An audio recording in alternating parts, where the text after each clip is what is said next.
ఇవాళ ఇంకొక తెలుగు వ్యక్తి ఆంత్రప్రెనర్ గురించి మాట్లాడుకుందాం. ఓకే. ఆయన హైదరాబాద్ ఉస్మానియా యూనివర్సిటీలో చదువుకుని యూఎస్ వెళ్ళి మెకానికల్ ఇంజనీరింగ్ చేశారనమాట, మాస్టర్స్. ఓకే. అయితే ఈ వీడియోలో ఈయన గురించి ఎందుకు మాట్లాడుతుందంటే ఈయనకి ఎక్కువ ఫెయిల్యూర్స్ ఉన్నాయి సక్సెస్ కంటే. 2001లో మెకానికల్ ఇంజనీరింగ్ కంప్లీట్ చేశారు అక్కడ యూఎస్లో.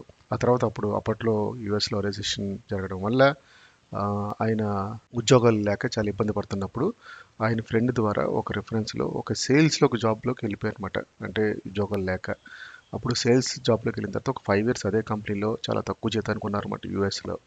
ఓకే. అంటే ఈ విజిటింగ్ కార్డులు, అపాయింట్మెంట్లు ఫిక్స్ చేయడం, తర్వాత మీ ప్రింటింగ్లు చేయడం, ఇటువంటి చిన్న చిన్న పనులు చేసుకుంటూ ఆ సేల్స్ ఎక్కువ నేర్చుకున్నారు. ఓకే. సేల్స్ ఎక్కువ నేర్చుకోవడంతో ఓకే, సేల్స్ ఆ డిజిటల్ మార్కెటింగ్లో పట్టు దొరికింది ఆయనకి యూఎస్లో, ఒక మార్కెటింగ్ కంపెనీలో. అయితే ఏమైందంటే ఒక 5 years తర్వాత 2008లో ఇంకా ఇంకా బాగా రిసెషన్ రావడంతో ఇంకా కంపెనీ ఉద్యోగాలు లే ఆఫ్ చేస్తుంది. లే ఆఫ్ చేస్తున్నప్పుడు ఒక మీటింగ్లో ఈయన ఏంటంటే ఆదిత్య గారు ఆయన కంపెనీ డైరెక్టర్కి చెప్పారన్నమాట. మనం ఇక్కడ అందరూ లే ఆఫ్ చేస్తున్నాం కదా, ఎందుకంటే మార్కెట్ డిమాండ్ లేక మనం ఎందుకు ఇండియా నుంచి రిక్రూట్ చేయకూడదు, మనం ఎందుకు ఇండియాకి ఎక్స్పెండ్ అవ్వకూడదు, అక్కడైతే తక్కువ డబ్బుల్లో తక్కువ ఇన్వెస్ట్మెంట్లో మనకి మనం వర్క్ చేసి పెట్టేవాళ్ళు ఉన్నారు కదా అని అప్పుడంటే ఆ గ్రూప్ డిస్కషన్లో అప్పుడు సీఈఓకి ఐడియా నచ్చి సీఈఓ తర్వాత ఆయన రూమ్కి రమ్మన్నారు. ఆ కంపెనీ సీఈఓ ఆ రూమ్కి క్యాబిన్లోకి వచ్చిన తర్వాత ఆయన అన్నారు, నీ ఐడియా నాకు నచ్చింది, మనం ఇక్కడేమో క్లోజ్ చేసేసి కొన్ని డిపార్ట్మెంట్స్ ఇండియాలో పెడదాం.